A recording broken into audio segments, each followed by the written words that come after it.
긴 그림자, 염증에 걸린 마음.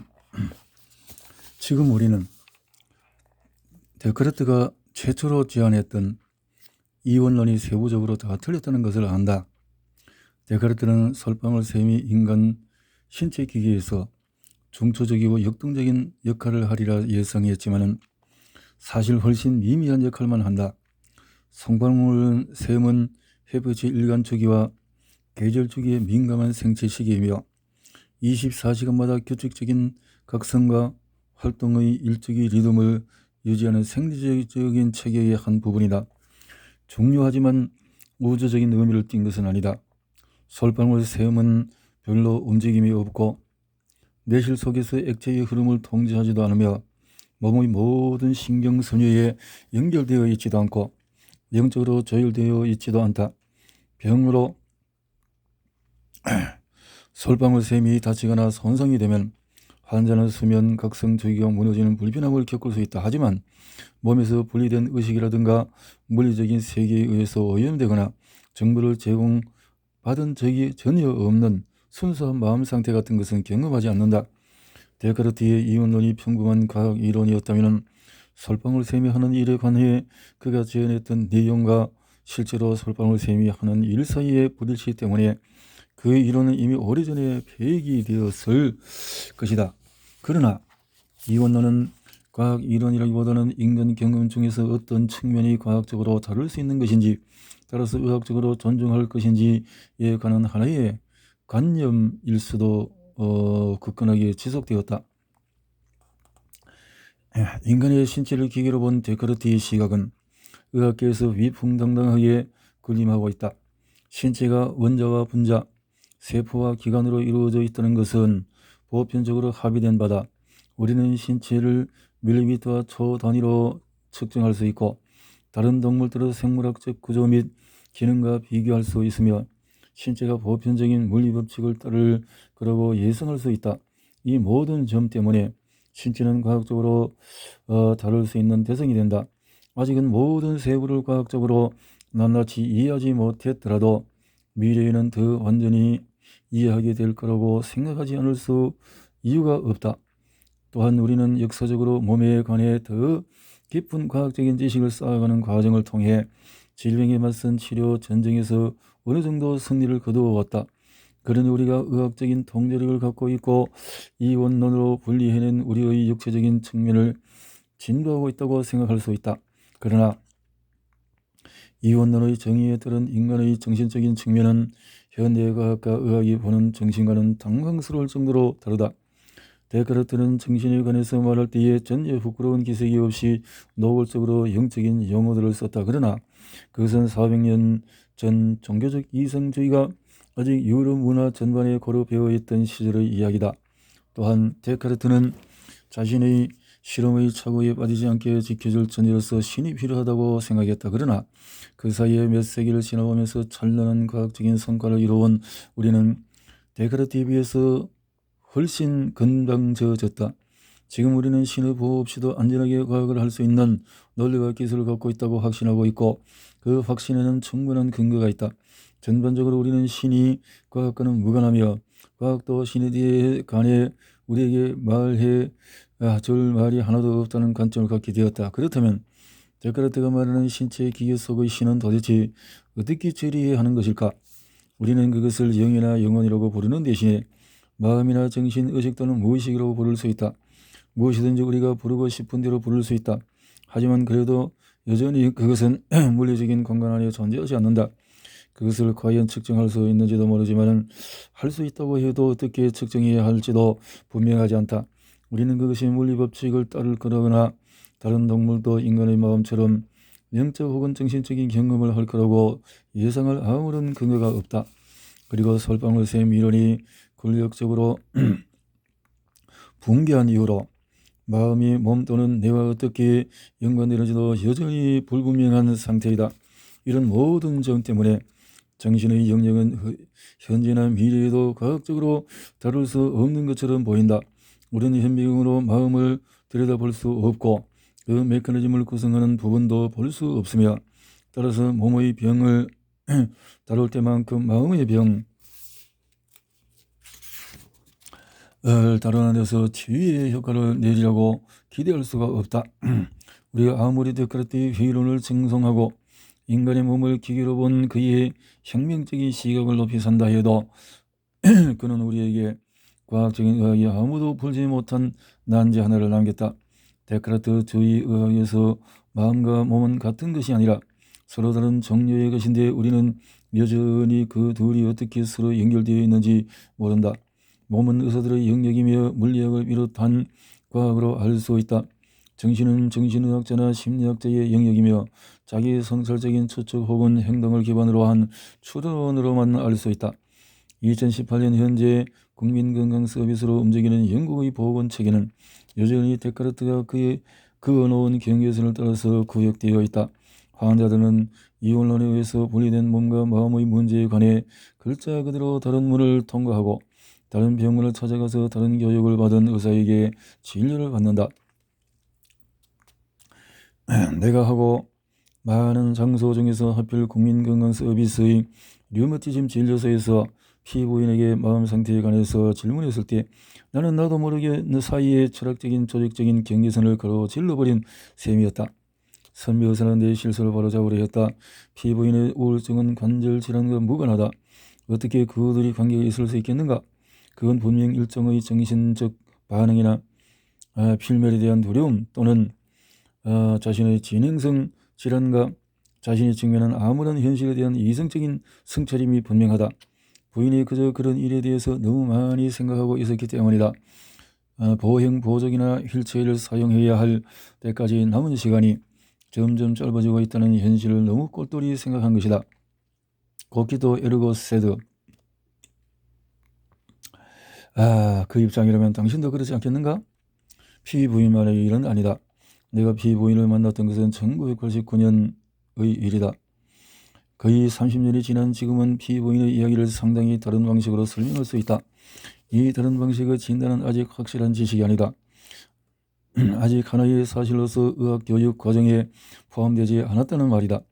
그리고 지금부터 내가 하려는 이야기에 대해서 정중하게 회의적인 태도를 표현하는 혹은 대놓고 불신하는 똑똑한 의사도 많다. 피부인의 우울증을 일으킨 직접적인 원인은 부인의 염증성 질환이었다. 붓고 아픈 관절과 마찬가지로 우울증 역시 류머티즘 질환의 한 증상이었던 말이다. 피부인이 우울했던 것은 염증이 생겼기 때문이었다. 물론 일단 우울증 상태가 된 뒤로 부인은 보행보조기를 써야 할 때가 얼마나 남았을지 헤아리며 평소보다 더 많은 시간을 상당히 비판적이고 아무런 생각에 빠져 보냈을 것이다.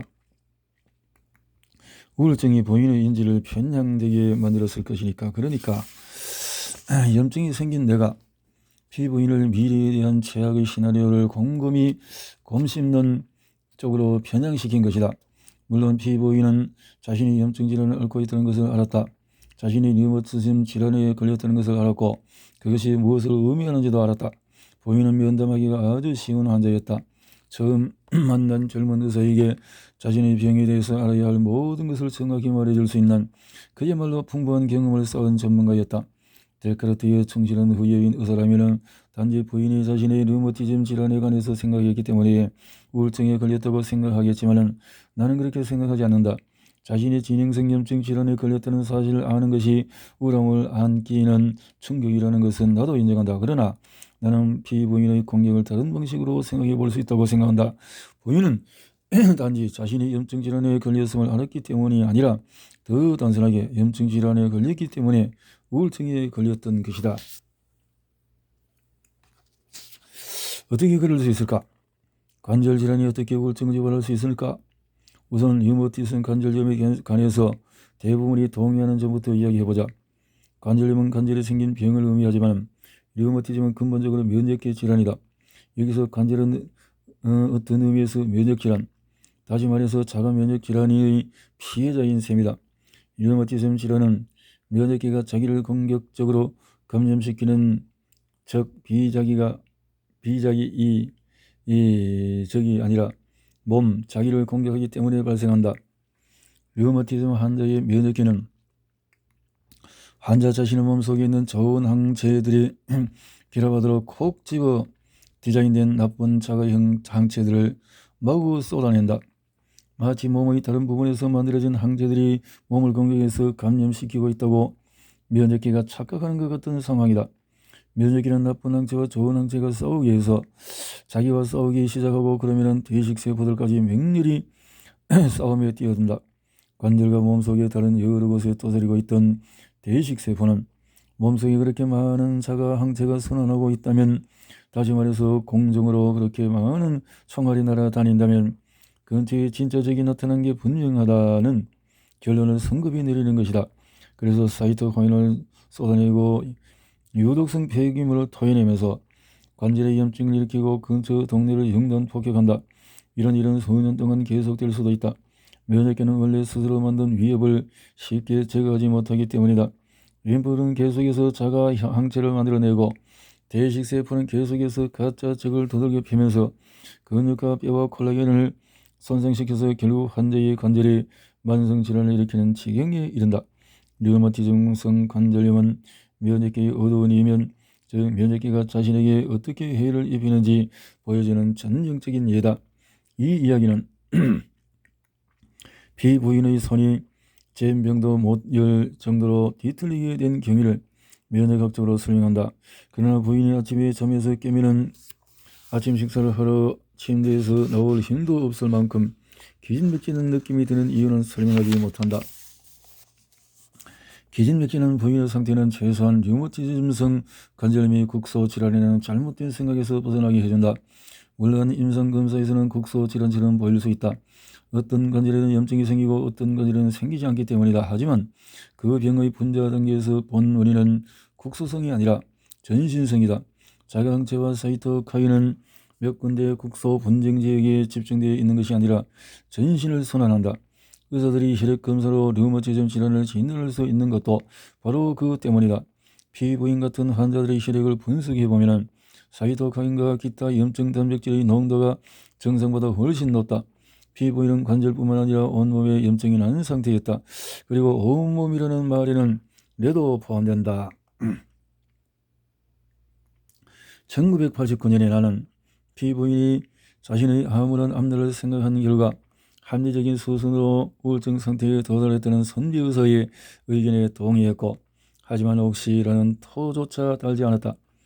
나 역시 암묵적인 데카르트 주의 교리를 덥석 받아들였다. 당시 우리 중에는 그런 질문을 던질 만큼 뭔가를 알고 있었던 사람은 없었다고 생각한다. 하지만 혹시 부인 우울증이 전신성 염증 질환의 여러 증상 중의 하나이고 높은 혈중 사이토카인 수치와 직접 연관된 것이라면, 이라는 질문을 말이다. 당시에 누군가 그런 질문을 했다면 유별난 추측으로 어쩌면 약간의 미친 소리로 여겨졌을 것이다. 수련적인 신참 의사라면 선배 의사들에게 미친 사람으로 보이지 않는 게 좋다. 내가 입을 다문 것도 어쩌면 그 때문인지 모른다. 더 이상 토를 달라가는 그 대화가 내 경력을 망치는 지경으로 치달을 수도 있다는 걸 감지한 것이다. 그러나 30년이 지난 지금도 내게는 여전히 그 질문이 남아있다. 만약에 그렇다면, 만약에 피부인의 우울증이, 그러니까 의욕과 기력 상실, 슬픔, 특히 자신의 피로가 가족과 직장 동료들에게 불편함을 끼친다는 죄책감이 몸의 염증과 혈액속 높은 사이토카인 수치와 직접 연관된 것이라면, 그렇다면 우울증은 류머티즘 관절염뿐 아니라 염증과 관련된 다른 많은 질병 사례에도 흔히 나타나리라고 예상할 수 있을 것이다. 내가 의대에 다니던 시절 면역질환은 상당히 드물고 종잡을 수 없는 병으로 여겨졌다. 우리는 전신 홍반성 루푸스가 관절염과 혈관염을 유발하며 이 염증은 환자 자신의 DNA를 표적으로 삼는 자가 항체와 어떤 식으로 관련되어 있다고 배웠다. 하지못도 갑상선염은 이름에서 짐작할 수 있듯이 갑상선의 염증을 유발하며, 이는 환자 자신의 갑상선 세포를 표적으로 삼고 그 세포들이 티록신, 갑상선에서 분비되는 호르몬의 체내의 물질 대사에 관여한다는, 분비하지 못하게 만드는 자가 항체 때문이라는 것도 배웠다. 그리고 우리는 다른 수십 가지 질환에 관한 과학적으로 체계적이지는 않지만 진단상 편리한 사실을 나열한 항목을 익혔다. 적어도 익히려고 노력은 했다. 예컨대 쇼그렌 증후군은 침샘에 염증을 일으켜 환자의 입안이 건조해지고, 강직성 척추염은 척추에 염증을 일으켜서 환자가 등을 굽히지 못하게 되며 대체두병은 관절염과 남성 성기의 궤양을 초래하고 근수는 관절염을 일으키고 팔꿈치 피부에 빨갛게 도드라지는 염증 판프라크를 형성한다. 이 외에도 우리는 인정받은 의학용어로 다양하고 희한한 면역질환을 인지하고 이름을 말할 수 있도록 많은 사실을 배웠지만 지금 우리가 면역기의 생물학적인 메커니즘에 관해서 알고 있는 사실들에 대해서는 완전히 무지한 상태였다. 지난 20년에 걸쳐서 면역학이 폭발적으로 발전하면서 우리는 전신 홍반성 루푸스 같은 질병들의 원인에 관해서 훨씬 더 많은 것을 알게 되었다. 과거에는 이런 병들이 어떤 식으로든 면역이 원인이라고 어렴풋이 알려진 정도였다. 이보다 과거의 상식을 더욱 무너뜨리는 것은 전통적으로 면역기와 아무 관계가 없다고 여겨졌던 많은 장애도 염증 및 자가 면역과 관련되어 있다는 사실이 밝혀진 것이다. 20세기에 우리는 죽상동맥경화증이 동맥내벽바로 밑에 콜레스테롤이 쌓여서 동맥이 두꺼워진 생긴 질병이라고 배웠다. 콜레스테롤이 많이 축적되면 동맥을 완전히 막고 그 동맥이 마침 심장에 혈액을 공급하는 동맥이라면 환자가 심장마비를 겪게 된다고 생각한 것이다. 우리는 이 병을 배관에 비유해서 배웠고 대개는 치료하는 방법도 배관 작업과 유사해서 외과 수술로 동맥이라는 파이프에 막힌 부분을 뚫거나 우회했다. 하지만 21세기 의대생들이 배우는 이야기는 이와는 상당히 다르다. 축적된 콜레스테롤은 동맥벽의 염증 반응을 촉발한다. 죽상동맥경화증의 경우에 대식세포는 거품세포라는 다른 이름으로 불린다. 대식세포들의 콜레스테롤 방울들을 잡아먹다가 결국 지방으로 가득 차는데 이를 현미경으로 보면 거품과 비슷해 보이기 때문이다. 아무튼 이 동맥의 대식세포들은 보통 대식세포가 화가 났을 때 하는 모든 일을 한다. 유독성 폐기물을 토해내 이곳의 다른 세포에게 부수적인 피해를 입히고 혈류의 사이토카인을 뿜어낸 순환시킨다. 그리고 동맥 내벽을 더욱 끈적끈적하게 혹은 접착성 있게 만들어서 혈구들이 자유롭게 흘러가지 못하고 거기에 더 잘 달라붙게 해 점진적으로 혈전을 형성하는데 이것이 쌓이면 결국에는 혈액순환을 완전히 막아버릴 수도 있다. 결국 심장마비는 어쩌다가 생긴 배관의 재앙이 아니라 대개는 동맥에 생긴 염증이 불러온 최종 결과인 셈이다. 오늘날에는 오히려 염증이나 자가면역 때문에 발병하거나 합병증이 생긴 것이 아닌 질병을 찾기가 어려울 정도다. 또한 우울증과 피로, 불안을 비롯한 정신적인 증상과 연관되지 않은 질병을 찾는 것 역시 똑같이 어렵다. 관상동맥에 생긴 염증 때문에 심장마비가 일어난 사람은 이후 몇 주 동안 우울 증상이 나타날 위험성이 50%, 주요 우울 사파를 겪을 확률은 20%에 달한다. 장기간 심장질환을 앓은 사람도 불안증과 우울증을 겪는 비율이 상당히 증가한다.